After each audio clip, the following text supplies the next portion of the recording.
Estamos de vuelta en las noticias aquí en las pantallas de Canal 2. Lo había adelantado Luis Valderas. Vamos a seguir hablando respecto del temporal de viento y lluvia que afectó a la zona central del país, pero en otra visión. Lo decían más temprano algunas autoridades. San Antonio resistió relativamente bien estas lluvias que superaron los 170 milímetros de agua caída, de no ser por dos obras que se están ejecutando en la zona y que, de haberse advertido con antelación este hecho, no habría ocurrido lo que terminó, que es hoy día prácticamente varios centímetros cúbicos de barro instalados en las calles de San Antonio con el riesgo que ello conlleva. Vamos a hablar sobre este y otros temas junto al diputado Víctor Torres, que ya está con nosotros aquí en el estudio de las noticias. Diputado, ¿cómo está? Buenas noches, bienvenido. ¿Cómo está, Manuel? Un gusto nuevamente. Preocupado, lo conversamos en la mañana en la radio por estos hechos, puntualmente por el talud 21 de mayo, que según decía el propio alcalde más temprano también, aquí se había advertido a la empresa con antelación que esto podía ocurrir, pero no se tomaron las providencias. A lo mismo que también uno hace el llamado cuando se da cuenta de lo que pasó, por ejemplo, en la Avenida Independencia y los trabajos de mejoramiento de la calle. Sí, mira, la verdad es que uno está siempre muy de acuerdo con todas las obras que signifiquen avance. De hecho, varias de ellas financiadas por gobierno regional, que en conjunto con los consejeros Mariano González y Roy Creighton se han logrado conseguir. Pero cuando uno tiene estas obras de avance, también lo que exige es que aquellas empresas que se adjudiquen las licitaciones también tengan la capacidad de poder prever el impacto que van a generar sobre la ciudad. Y en este caso particular, lo que nosotros hubiésemos querido, por ejemplo en el caso del talud 21 de mayo, es que Servio hubiese exigido a la empresa que está realizando esta obra que pudiera tomar las medidas y prevenir la situación que ocurrió a propósito de este temporal que se sabía con antelación. De hecho, yo tuve la oportunidad de conversar con los concejales Manuel Mesa y Esteban Hinojosa durante esta mañana y ellos me plantearon que hace algunas semanas atrás en el Consejo Municipal ya habían planteado la preocupación que existía de que pudiera ocurrir algo como lo que vimos hace algunas horas atrás. Entonces ahí claramente hubo una falta de previsión y una desidia, a mi juicio, de poder evitar una situación que ante el conocimiento del temporal que venía se podría perfectamente haber evitado. Así es que vamos a fiscalizar y vamos a enviar un oficio para que el Servio primero pueda explicar por qué razón no se tomaron estas medidas y en segundo lugar nos pueda decir qué medidas de mitigación va a poder establecer para eventos de este tipo a futuro. Claramente no va a ser el último temporal que podemos sufrir durante este año.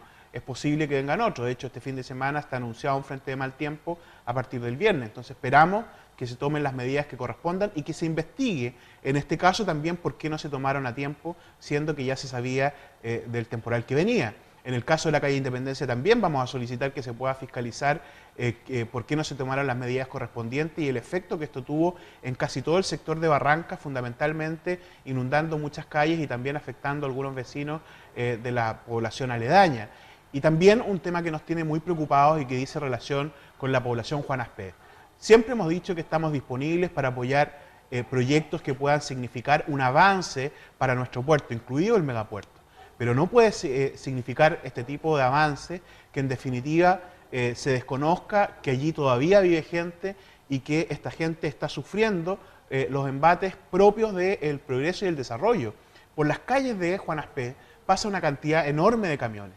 Yo creo que la empresa portuaria tiene que ponerse una mano en el corazón y poder establecer medidas de mitigación de tal manera de poder hacer una inversión en estas calles o por lo menos colaborar o contribuir de tal forma que la gente que allá habita no tenga los problemas que hoy día tiene con el barro, ni tampoco en el verano con la cantidad de polvo que existe al pasar este tipo, digamos, de movilización de alto tonelaje. No puedo traerme en el tema nacional de preguntarle por los hechos ocurridos ayer en el norte de Chile con esta agresión que sufrió la expresidenta Michelle Bachelet, un escopitajo prácticamente en su cara por parte de un joven que fue detenido posteriormente por carabineros. ¿Qué está pasando, diputado, con la clase política en términos generales cuando uno ve que parece que se está perdiendo el respeto por nuestras autoridades? Mira, yo te quiero decir primero que cuando uno usa ese término clase política, en definitiva parte de una premisa, a mi juicio, que es equivocada, porque al decir clase política pones a quienes realizamos una actividad y cumplimos un rol determinado dentro de la sociedad como en un universo paralelo, como si estuviéramos por sobre el resto de la gente. Y lo que nosotros hacemos circunstancialmente hoy día es simplemente cumplir un rol y un mandato que la ciudadanía nos ha entregado. Entonces ya esa forma, digamos, de pararse por sobre la ciudadanía, insisto, nominándonos clase política, creo que termina siendo un error y frente a ese error existe una reacción porque hay gente que se siente hoy día completamente despreciada o de alguna forma violentada por esta misma rol o función que cumplimos muchos en una actividad que a mi juicio debiera estar mucho mejor valorada y que obviamente es responsabilidad de todos que así sea. Y en el caso particular del caso de la presidenta Bachelet, yo te quiero decir que es completamente repudiable el acto, fundamentalmente porque es un acto que expresa mucha violencia y en un país donde podemos tener miles de diferencias es fundamental que impere un concepto como es el de la tolerancia. Podemos pensar muy distinto, podemos tener visiones muy contrarias, incluso criticarnos respecto de esas distintas visiones, pero llegar al extremo de violentarnos o de agredirnos, claramente habla de una sociedad que no entiende lo que es democracia.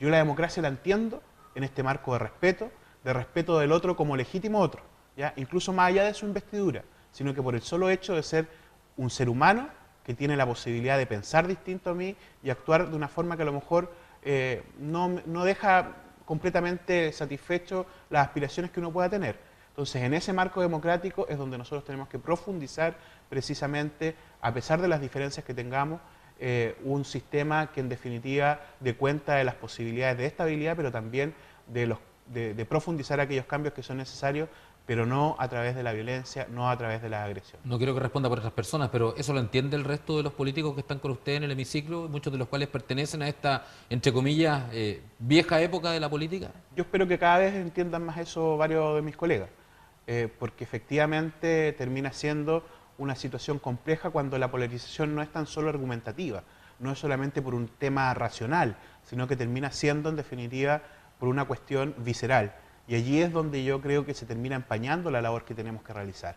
Insisto, en la pelea o en la disputa de ideas, en ese plano, obviamente que podemos tener todas las diferencias con los tonos que corresponden y dentro del lenguaje que también uno esperaría, digamos, ¿no? Sin insulto de los ministros, de los parlamentarios de los presidentes, ni de la gente hacia las autoridades, ni tampoco quienes cumplimos determinados roles, sino que discrepando, insisto, legítimamente como corresponde en cualquier país que tiene una democracia madura. Y cualquiera sea el color político. Y cualquiera sea el color político. Diputado, gracias por estar esta noche con nosotros. Muchas gracias también a ti. El diputado Víctor Torres aquí en el estudio de las noticias. Nos vamos a la pausa. Quédese con nosotros. Ya sigue Luis Valderas con más informaciones aquí en las pantallas de Canal 2.